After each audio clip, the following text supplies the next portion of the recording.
Thank you, President. I will not support this so-called uncontroversial motion. Now, David was very measured in his delivery. I'm sure that there's nobody in this place who's expecting me to be as measured as he was. The Liberal Democrats oppose COVID vaccine mandates. We oppose them as a condition on work, we oppose them as a condition on participation in public life, and we oppose them as a condition on entering this chamber. Throughout this pandemic, this government has used increasingly draconian and tyrannical tactics. Persuasion and trust in the population was never part of this government's response. Having the powers from the state of emergency declaration to use compulsion and coercion on the people, it became the first and the only tool that they used. And yet, with less success than any government in Australia, the hand sanitising and social distancing that we started with became compulsory masks outside, bans on gatherings and stay-at-home orders. Fines grew and police violence escalated. Police broke into people's homes, issued threats to journalists, suppressed demonstrations and fired pepper spray into crowds. Large areas of the state have been COVID-free since day one and have still suffered through more than a year of restrictions and lockdowns. Melbourne is currently in lockdown 6, a lockdown that we were told would be short and sharp, but instead is just sharp. And now you've rolled out the vaccine mandates. Outrageous breaches of the rights of individual Victorians to consent to medical treatment. Forcing employers across the state to fire workers who refuse to bend. And this, when we are clearly going to pass the vaccine targets without the mandates anyway. The government demonstrates that in Victoria, human rights are nothing more than a joke. You might as well issue the Charter of Human Rights as toilet paper in this place. It is what the government's been using it for, and clearly what they believe it is worth. As if all this authoritarianism wasn't sufficient, this government is now trying to expel their opposition from Parliament.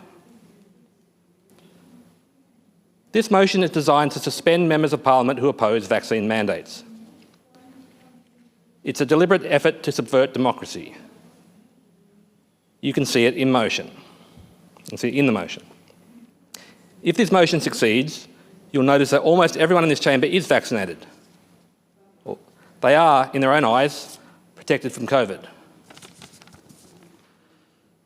If they are protected, then why try to expel unvaccinated people from the chamber? The suspension expires next year. If this government really thinks that the unvaccinated people are a threat to the chamber, why would this motion expire at all? The answer to both questions is clear. This motion is not about protecting anyone from COVID. This motion is about expelling opposition from Parliament. There are thousands of Victorians who are concerned about this vaccine and whose voices deserve to be heard. But you want to silence their voices, as you have been doing all through this state of emergency. This government has been crushing dissent, arresting people for Facebook posts, hunting down, tear-gassing, beating and even opening fire on protesters with potentially lethal ammunition. And today, you turn your fire on the Parliament. Apparently, the government decided the best way to respond to accusations of being power-mad and out of control was to tear up centuries of precedent and expel the members of Parliament who opposed them. The Premier heard Dictator Dan and he liked the sound of it. He decided to lean into it.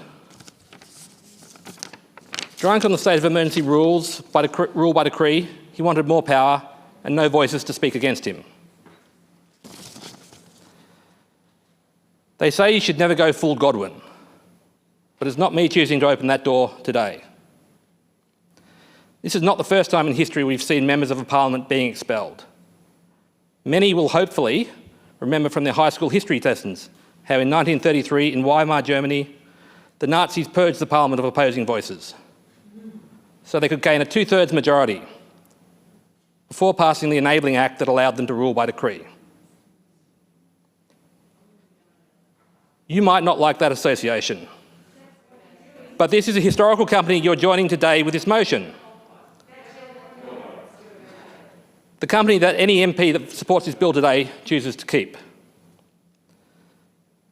And the fact that the government will use the opportunity to push through their own secret permanent pandemic powers legislation, their own enabling act, only heightens the comparison. But I'm thinking of Westminster, 1648. Colonel Thomas Pride's purge of the Long Parliament to enable the dictator Cromwell to obtain a majority in order to push through the execution of the deposed King Charles I for high treason.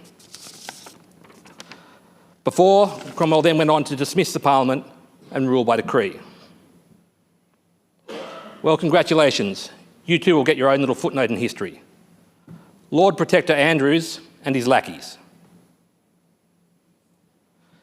And after Pride's purge, those who remained were named as the Rump Parliament. And this term has then gone down in history as a way to refer to a parliament after it has been purged. And when you next assemble in this place with your Rump Parliament to rubber stamp the government's will, you can smile, knowing that you've further trampled Victorian democracy into the mud. You will have trashed your legitimacy, any that you had left, and cast a shadow over whatever legislation your Rump Parliament sees fit to pass. Now, the shambling factional zombies that pack out the government's backbenches may not really know or care what they're doing today, but we presume some of you must understand all too well. Since the loss of Gavin Jennings, who I'm sure will be ashamed of your actions here today, your government has lacked all moral compass. But let me pause there for a moment to reflect upon the opposition. Rudderless, valueless, spineless. The craven rabble that sit on my right but stand for nothing. The quislings of the Liberal Party. This motion would have been a great opportunity for you to set forth your credentials on why voters should support you for government. But no. No. Instead, this is your manifesto for why you shall never be anything but the opposition. Permanent, controlled opposition. Until, one day, not even that. What secret deal did you do with the government? History may remember a small note about this government's infamy today, but you will be forgotten, which will be all that you deserve. Hang your heads in shame if you vote for this today. Hang your heads in shame. We often talk about virtue signalling in this place, but today, voting for this motion is a chance to signal your lack of virtue. And any member of the crossbench who supports this today can stop pretending they care about parliamentary process or democracy. They will reveal themselves as dupes or just grubby collaborators. Victoria, and indeed Australia, did not slip into a police state in 2020 with the declaration of emergency powers. Freedoms and human rights have been being steadily eroded for decades now. We've allowed our governments to get away with more and more in the name of safety, and so we've let our liberties trickle through our fingers. Vic Pol's response to the protest did not spring fully formed from the Premier's brow during the second lockdown last year. A culture of impunity and lawlessness has been growing there for a long time. We have passed laws that dispense with human rights in the name of defeating organised crime. The FBOs that we debated last night being one such. The Star Chamber of the Chief Examiner being another outrageous example. This House of Review has been asleep at the wheel, waving through these abuses. And now the whirlwind is in the thorn bush. The lines between the government, the bureaucracy, the police and the courts have been blurred.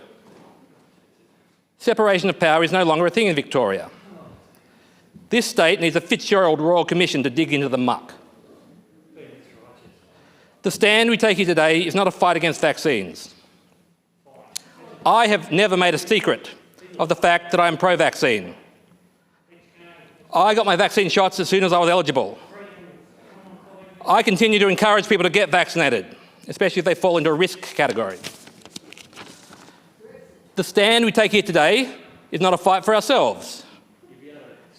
We could easily present our details, show we've met the government's medical criteria for being allowed to participate in public life, and continue to sit comfortably in these chairs. The stand we take today is for choice. The stand we take today is for the Victorians who are being coerced to take vaccines despite strong objections, and those who, despite the pressure, despite being forced to risk their jobs, their homes, their families' futures, are refusing to comply. I stand in solidarity with these Victorians, and I will not comply.